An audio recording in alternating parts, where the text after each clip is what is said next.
30 रुपया में भर पेट भोजन मिलेगा? हाँ मिलेगा। 30 रुपया में भर पेट भोजन मिली? ई बोर्ड लिखे में ना पैसा लागल बा। हाँ समझे? खाए के बता खा, न तो रास्ता नापो। अरे भाई ठीक बाटे तो हम खा ही नु आइल बनी, तो रास्ता खा। ना पेल बनी। खाए के बा। अरे खाना है तो मैंने 30 रुपया में का मिली? 30 रुपया में 7 गो रोटी, अच्छा 2 गो सब्जी, दाल चावल।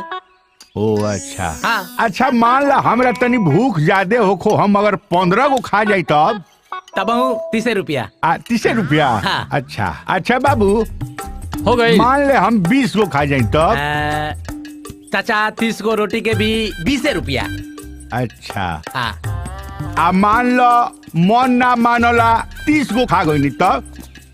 30 गो हाँ खा ले हाँ तब 30 रुपया। ठीक, तब 30 रुपया। हाँ।